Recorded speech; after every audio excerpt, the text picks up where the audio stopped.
Oiga, sobre las expectativas que plantea el secretario de Hacienda en materia de economía, dicen que, bueno, pues sí nos va a pegar, que sí va a haber una reducción del crecimiento económico.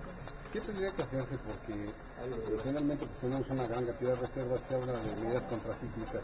¿Qué medidas serían esas? Bueno, primero, en unos minutos más voy a recibir un informe del senador Francisco Javier Castellón, a quien le pedí que acudiera ayer a una reunión con el secretario de Hacienda, dado que yo me encontraba fuera de la Ciudad de México ayer por la tarde, regresé por la noche, y no pude acudir personalmente a esta reunión con el secretario Cordero.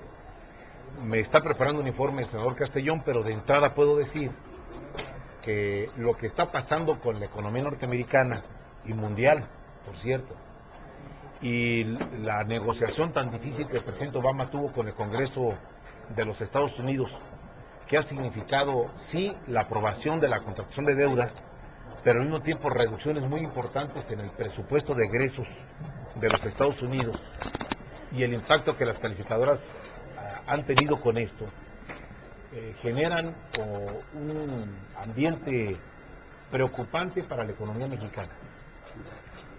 Y el gabinete económico del presidente Calderón está obligado a tomar medidas preventivas que impidan que el impacto de lo que está pasando en Estados Unidos se nos convierta en un tsunami en la economía mexicana. Es verdad que tenemos más de 130,000 millones de dólares de reservas, pero eso no es ningún blindaje seguro. A como están las cosas, en 12 horas pudiera esfumársenos las reservas. Ojalá no ocurra, no lo estoy invocando, por cierto. Es cierto que tenemos una línea de crédito del Fondo Monetario Internacional por más de 70,000 millones de dólares, y que en conjunto pudiéramos tener una situación bastante favorable de tener más de 200,000 millones de reservas, tanto en reservas del Banco de México como la línea de crédito disponible. Pero ello obliga a que cuidemos la economía. Ahora bien, me pronuncio porque las medidas contracíclicas sean la salida y no la política contraria. Me explico. Hay una tendencia de muchos gobiernos en el mundo, cuando hay una situación de esta naturaleza, a disminuir el gasto público, a reducir gasto, a recortar programas, como los republicanos obligaron al presidente Obama en Estados Unidos. México no debe seguir esa política de ninguna manera. Ni lo que han hecho en Grecia, ni lo que han hecho en España, ni lo que han obligado al gobierno norteamericano desde el Congreso. No. México debe mantener políticas contracíclicas que implican abrir la inversión, soltar el gasto, reducir el subejercicio, aprobar proyectos de inversión importantes, abrir y fomentar el empleo, es decir, políticas que reactiven la economía, no uno que la reduzca. Apoyar a los sectores que más lo requieren directamente. No son tiempos, que bueno que está aquí mi amigo Elías Dip, no son tiempos en los que el gobierno debe poner obstáculo para los que trabajan, sino al contrario, facilitar que las gentes que trabajan directamente salgan a hacer su esfuerzo, inviertan, abran negocios, abran rutas, que todo el mundo que puede desarrollar en la medida que le permite su capacidad la economía del país lo haga, y que el gobierno facilite la inversión, evite los subejercicios. En este momento sería lamentable y criticable que los subejercicios nos llevaran a que terminara agosto, terminara septiembre y octubre, y los presupuestos aprobados en obra pública y de inversiones federales no se ejercieran. Eso tiene que soltarse en los últimos 4 o 5 meses del año, y que por lo tanto la economía mexicana no se contraiga, no la sequemos, sino que por el contrario hagamos que florezca de muy diversas maneras. Por lo tanto, espero del gobierno federal que suelte el gasto, que haga las inversiones, que gaste lo que el Congreso le aprobó para el ejercicio presupuestal 2011, que cuide las reservas del Banco de México, que evite brotes especulativos, que evite demanda de dólares artificiales, que tenga un control estricto de todo esto, y que cuide, por supuesto, las exportaciones, y que cuide la relación con Estados Unidos, que hoy por hoy hay que estar muy al pendiente de lo que pase ahí, porque lo que pase en Estados Unidos de manera negativa en la economía, en unos cuantos minutos o horas podría impactar la economía mexicana. Gracias, senador.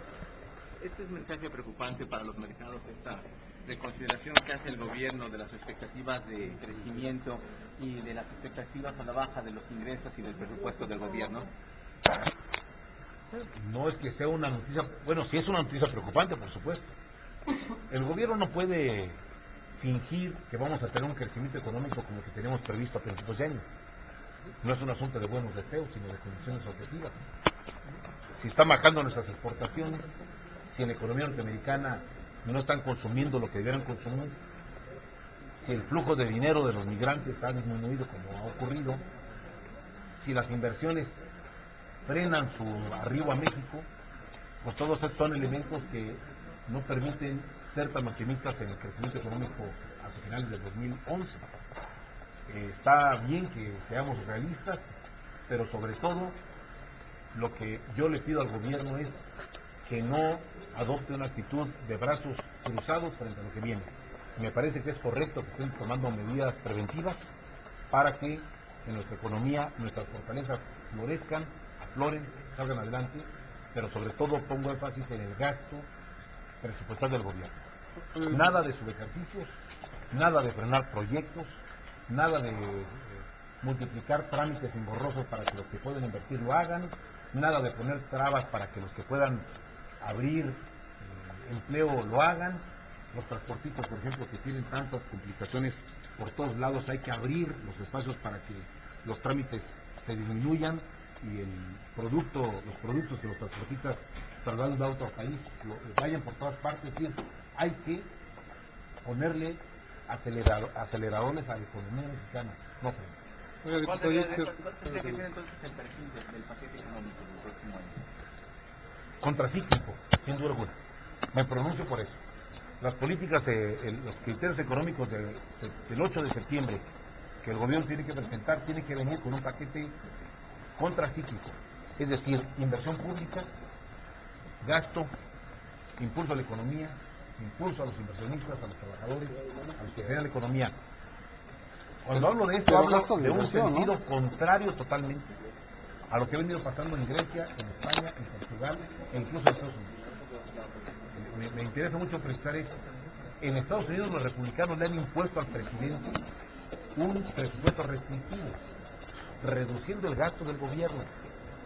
En Grecia no se diga, hay manifestaciones violentísimas en las calles porque se ha recortado el régimen de pensiones, se ha recortado la contratación de empleos, se ha disminuido los programas sociales. O sea, en aquellos países están en un proyecto de recorte del gasto para enfrentar la crisis. México tiene fortalezas que tiene que utilizar.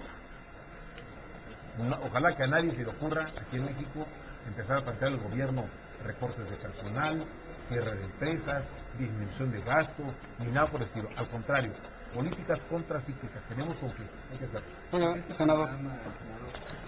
Creo que no sería el momento para que Ernesto Cordero dejara la Secretaría de Hacienda. Pues mira, yo no creo que el secretario de Hacienda tenga mucho tiempo para dedicarle a otras cosas o aspiraciones, porque supongo que ha de andar medio ojeroso y desvelado, porque no es para dormir tranquilos, sobre todo quien conduce la Secretaría de Hacienda. Eso supongo, no lo he visto, pero me parece que el gobernador Banco de México, el secretario de Economía y sobre todo el secretario de Hacienda debe dormir muy inquieto estos días y al pendiente de cada hora de lo que está pasando en el mercado norteamericano, porque cualquier cosa que pase allá nos repercute de inmediato acá. Entonces, le recomiendo al secretario de Hacienda que se concentre en su trabajo, que tome unas pastillitas para tranquilizarse porque va a andar muy nervioso, con toda razón, y que se concentre totalmente en el tema de las medidas preventivas que hay que preparar. Sobre el asunto del abono del seguro, ¿qué mensaje ve usted que se manda a la ciudadanía cuando se exonera en el Poder Judicial, pues en un caso como este? No se exonera, se negó la extradición. Bueno, se le nega la extradición y también sobre los delitos contra la salud, también se le... Para que vean que todo, no todo es acciones espectaculares para andar deteniendo a diestra y siniestra a todo el mundo, porque la PGR puede detener,